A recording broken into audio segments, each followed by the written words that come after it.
جی السلام علیکم، میں ہوں نظر عباس ایمسٹرڈیم سے۔ مینوں کوئی بندہ کہنے لگا کہ یار تو جا کے گھوم پھر رہے ہیں کہ جڑی جگہ تو وہ نام لے لیا کر، تو ہمیشہ کہی جا رہے ہیں، بار بار کہی جا رہے ہیں کہ لندن سے۔ بہرحال جی اینی وے، پاکستان سے ٹریولنگ کے دوران میں جیسے میں نے آپ کو پہلے عرض کی کہ ٹریولنگ میں بھی خبریں جو ہے نا وہ پیچھے نہیں چھوڑ رہی ہیں، پیچھے آتی ہیں، اور ہم پردیس میں رہتے ہوئے ان حالات میں ہیں کہ ہم سے شاید یہ بات برداشت کرنی ہمارے لیے مشکل ہے، یا ڈسکنیکٹ کرنا اپنے آپ کو مشکل ہے۔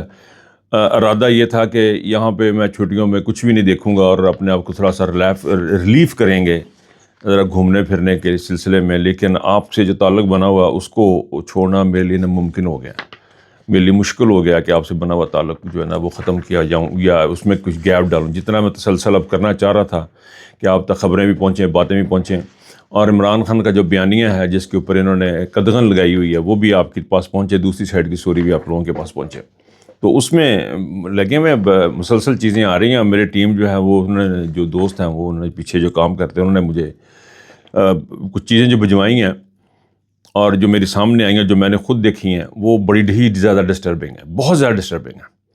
صورتحال یوں ہے کہ پاکستان کی اسمبلی میں 19 اگست کو اون عباس نے ایک سپیچ کی تھی۔ اس سپیچ میں بتایا تھا کہ جی یہ پانی جو ہے نا سیلاب جو آنا شروع ہوا ہے اس کے لیے ہم کوئی پریکاشنز نہیں لے رہے۔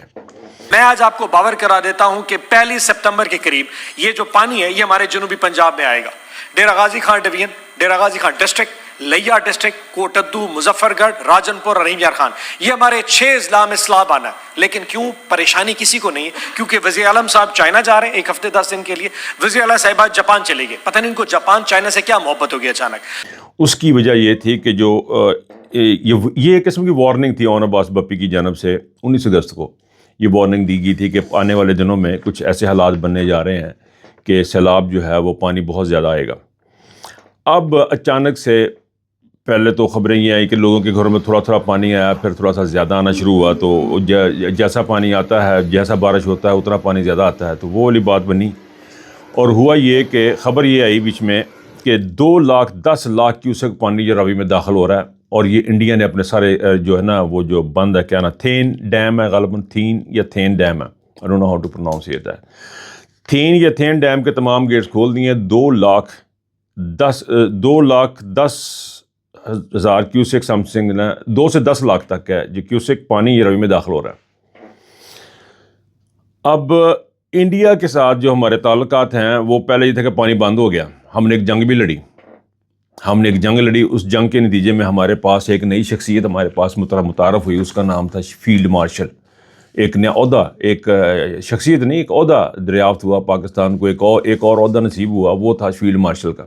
انہوں نے کہا جی ہم نے جنگ جیت لی ہے، اور انہوں نے اپنے پاس عہدہ لے لیا، اپنے آپ کو مزید طاقتور سمجھنے لگ گئے۔ انہوں نے کہا جی فیلڈ مارشل جو چیف آف آرمی اسٹاف سے زیادہ طاقتور ہوتا ہے، تو وہ 2036 تک رہے گا، تو وہ ان کی پلاننگ تھی۔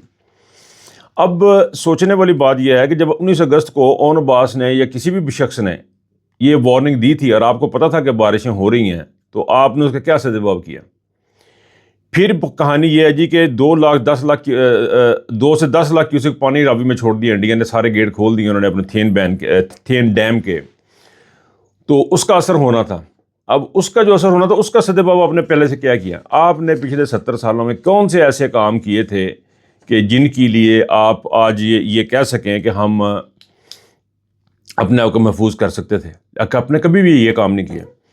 مجھے یاد ہے کہ یہ جو ہے تھا اپنا کیا نام ہے اس کا، کالا باغ ڈیم کی جو صورتحال تھی وہ اتنے سالوں سے چلی جا رہی ہے۔ ایک مثال ہے کالا باغ ڈیم، ایک واحد مثال ہے جس کو بننے نہیں دیا گیا، سیاست کی گئی اس کے اوپر۔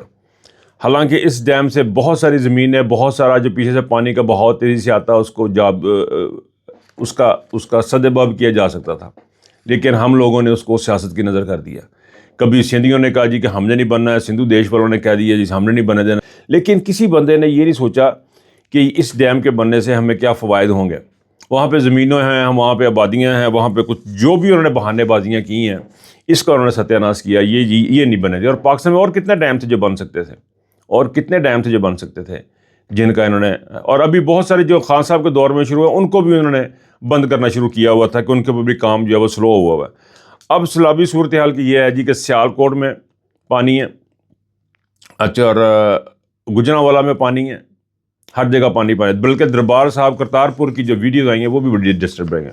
یعنی کرتارپور صاحب بھی تقریباً آدھے سے زیادہ آدھا لگتا ہے کہ جس طرح اتنا پانی کے اندر ہے.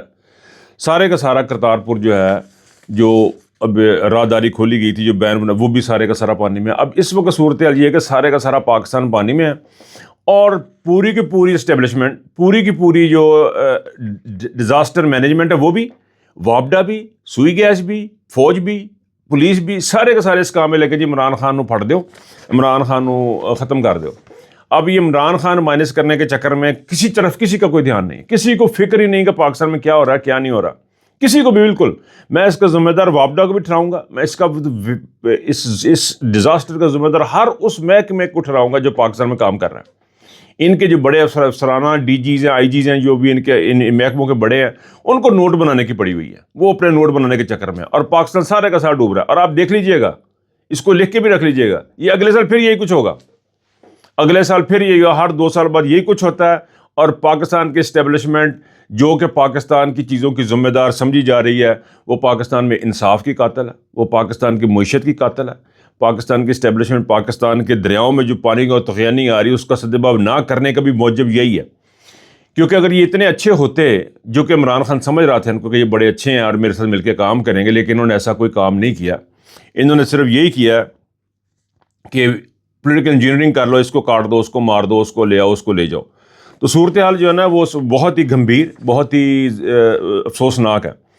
اس ساری میں ایک اور امپورٹنٹ چیز جو کل ہوئی ہے, میرے پاس تھوڑی سی خبریں تھوڑی سی لیٹ آئی ہیں, تو لیٹ تو نہیں آئیں, مطلب میں وی لاگ تھوڑا سا لیٹ کر رہا ہوں. تو اس میں جو یہ تھا کہ خان صاحب کا جو ٹویٹ ہے وہ بہت ہی کمال کا ٹویٹ ہے. اس ٹویٹ کو دیکھ کے آپ لوگوں کو, میرا مطلب ہے لیڈرشپ کو, تحریک انصاف کی لیڈرشپ کو اس لائن لینتھ پہ بال کرنے کی ضرورت ہے. اسٹیبلشمنٹ میں یہ کئی دفعہ کہہ چکا ہوں, مجھے تو پتہ نہیں, مجھے تو سمجھ نہیں آ رہی یہ 4 دن نکال کیسے گئے ہیں. یہ تو ختم ہو چکے ہوئے ہیں, ان کے اندر کچھ نہیں ہے, ان کے اندر ضمیر نام کی چیز نہیں ہمارے اسٹیبلشمنٹ میں. عاصم منیر میں, فیصل نصیر میں, ندیم انجم میں, جتنے ہمارے جو اوپر بیٹھے ہوئے, D G I S I, D G I B, D G M I, ان میں ضمیر نام کی چیز کوئی نہیں ہے. یہ جب کسی جرنیل کے معاملے پہ عمل کرتے ہیں تو ان کو پتہ نہیں لگتا کہ اس سے فائدہ کس کو ہونا, ان کو اس سے غرض ہی نہیں ہے. یہ ساری کی ساری فوج کے اتنا گھٹیا اور گندا ٹرینڈ ہے کہ جب ایک بندہ بغیرتی کر رہا ہوتا ہے چیف آف آرمی اسٹاف ان کا, اس کو کچھ نہیں کہتے اور بعد میں سارے گالیاں نکال رہتے ہیں. مشرف کے آگے پیچھے پھرنے والے, مشرف کو سلوٹ مارنے والے, میرے اپنے ذاتی دوست, میں بتا رہا ہوں آپ کو کہ اس وقت مشرف کو سلوٹ مارتے تھے. جس دن مشرف آپ ہوا سارے گالیاں نکال رہے تھے. یہی عاصم منیر کے ساتھ ہونا, یہ باجوہ کے ساتھ ہونا. لیکن ان کو سوچنے کی ضرورت یہ ہے کہ اس وقت ٹائم ہے کہ اس بندے کو اس وقت روکا جائے, اس وقت روکا جائے عاصم منیر کو. خیر جی, عاصم منیر کے بارے میں جو عمران خان صاحب نے جو ٹویٹ کی ہے وہ ٹویٹ بڑی مزیدار ہے. وہ بڑا سیدھا سیدھا جواب ہے خان صاحب کا کہ معافی تم نے مانگنی ہے, میں نے نہیں مانگنی. گند تم نے کیا, میں نے نہیں کیا. لوگوں کے ووٹ تم نے چوری کیے ہیں. اور خان صاحب نے ایک اور بڑی جو کلیئر بات کی ہے, ان کی بیوی اندر ہے, حسان نیازی, شیر شاہ, شاہرین,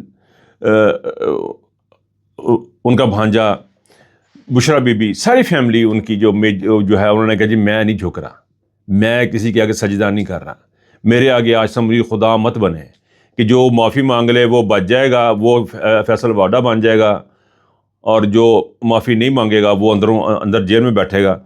تو اس صورتحال میں بڑا ہی کہنا چاہیے خان صاحب کا بڑا کلیئر ہے, یہ آپ کا ہے اپنا یہ ٹویٹ بڑا کلیئر ہے. اور اس ٹویٹ کو ایک جو نا یہ سارے کے سارے ہمارے اسٹیبلشمنٹ کے, یہ ہمارے پی ٹی آئی کے جو لوگ ہیں, ان لوگوں کو اس بات کے اوپر غور کرنا کہ یہ وہ لائن لینتھ ہے جس کے اوپر آپ نے بالنگ کرنی ہے. عاصم منیر کے سامنے جب تک آپ نہیں کھڑے ہوں گے, اور ایک علی مین گنڈا پور کو بھی بڑا صاف, بالکل صاف, پوری پاکستانی قوم کو پتہ لگ گیا کہ علی مین گنڈا پور باہر بیٹھ کے رنگ بازیاں کر رہا ہے. اور علی مین گنڈا پور کے پاس جا کے پی ٹی آئی کے جو ممبران سمجھ رہے ہیں کہ وہ محفوظ ہیں, وہ بھی رنگ بازی کا موجب بن رہے ہیں. علی مین گنڈا پور کو بائی ڈیزائن, بائی سوچے سمجھ اسکیم کے تحت پاکستان کی تحریک انصاف کو ختم کرنے کے لیے ختم کی بنایا جا رہا ہے کہ اگر آپ یہاں پہ آتے ہیں تو آپ کو کوئی کچھ نہیں کہتا, لیکن آپ جیسے پنجاب میں جاتے ہیں آپ کو لتر پڑتے ہیں. یہ ایک ایسا ٹرینڈ انہوں نے بنایا ہے کہ علی مین گنڈا پور خود یوز ہو رہا ہے, جان بوجھ کے یوز ہو رہا ہے. کبھی یہ شیر مروت کو اپنے ساتھ بٹھا لے گا, کبھی یہ جفیاں ڈالے گا, وہ جو میرے ذہن میں پھر نام نہیں آ رہے اس وقت, some time you have to prepare properly. بہرحال جی ایسی وہ تمام عناصر جو اسٹیبلشمنٹ کے آگے جھکے, جنہوں نے اسٹیبلشمنٹ کے آگے چونی کی، ان تمام عناصر کو جفیاں ڈالنا، ان کے ساتھ گپیں مارنا، پھر گھومنا اور اپنے آپ کو بڑا کر کے بتانا، یہ سارے کا سارا اسٹیبلشمنٹ کا اور علی امین گنڈا پور کا گٹھ جوڑ ہے۔ علی امین گنڈا پور نے پہلے بھی جا کے ان سے خان صاحب سے بات نہیں کی، اور اب بھی خان صاحب نے کہا جی کہ عدالتوں میں نہیں گیا۔ خان صاحب کو ملنا بہت ضروری ہے۔ علی امین گنڈا پور اور علی امین گنڈا پور جیسے تمام کے تمام وہ لوگ جو اس وقت پاکستان تحریک انصاف کے اندر بیٹھے ہیں اور خان صاحب سے تھوڑا سا فاصلہ کر رہے ہیں، یا وہ ویٹ کر رہے ہیں جی کہ خان صاحب نو آگے پیچھے کر دیں گے اور پھر ہم اپنی سیاست کر لیں گے، وہ یہ یاد رکھیں کہ آپ کی سیاست عمران خان کے ساتھ ہی، عمران خان آپ کی انشورنس پالیسی ہے، آپ کے بغیر آپ عمران خان کے بغیر آپ کچھ نہیں ہیں۔ آنے والے الیکشن میں، آنے والے دنوں میں قوم پھر ایک اور چیز دکھائے گی آپ لوگوں کو، پاکستان کی عوام کو ایک اور چیز دیکھنے کو ملے گی۔ اگر خدا نہ خواستہ عمران خان کچھ آپ لوگ بالکل صفایا آپ لوگوں کا۔ علی امین گنڈا پور بالکل جو ہے نا وہ اس وقت سچ سمجھو کہ بڑھ گیا، اس کو وہاں جہاں سے بڑھ گیا نا وہاں سے نکلنے کے لیے اب وہ اپنے آپ کو دکھانا پڑے گا کہ میں ایسا نہیں ہوں جیسا کہ مجھے بتایا جا رہا ہے، اور بتایا اس لیے جا رہا ہے کہ آپ کے کرتوت ہیں۔ دیکھیں ایکشنز اینڈ ریئیکشنز، ان سے انسان کا پتہ چلتا ہے۔ میں ہمیشہ سے کہتا ہوں کہ اگر مجھے کوئی بندہ گالیاں نکال رہا ہے نا، کوئی ادھر ادھر ٹائم ہے مجھے جب سننے کو ملتا ہے تو میں اس کو اگنور کر دیتا ہوتا ہوں۔ میں یہ دیکھتا ہوں وہ بندہ میرے ساتھ کر کیا رہا ہے، اس کے ایکشنز کیا ہیں۔ میں نے بے شمار دفعہ دیکھا ہے کہ ایکشنز اس کے مختلف ہوتے ہیں۔ He is always with me, he standing with me, میرے ساتھ چل رہا ہے پھر رہا ہے۔ ایکشنز جو ہے نا، ایکشن بہت ضروری ہیں۔ اور علی امین گنڈا پور کے صرف لفظ ہیں، ان لفظوں پہ کچھ نہیں پڑا ہوا ہے، اس کے ایکشنز نہیں ہیں۔ علی امین گنڈا پور ہو گیا، باقی تمام کی تمام قیادت ہوگی، ان تمام کے لیے خان صاحب کا میسج بڑا کلیئر ہے، اور قوم کے لیے بھی بڑا کلیئر ہے، پوری قوم کو پتہ لگ چکا ہے کہ اب یہ چیز نہیں ہے۔ اور میں یہاں سے اجازت لوں گا ایمسٹرڈیم سے، آپ سے اب آگے نکلنا ہے، اب واپسی کا سفر شروع کریں گے آج، اور انشاءاللہ تعالیٰ اگر زندگی رہی تو آپ سے لندن میں جا کے ملاقات دوبارہ ہوگی۔ اب تک کے لیے اجازت دیجیے، اللہ حافظ۔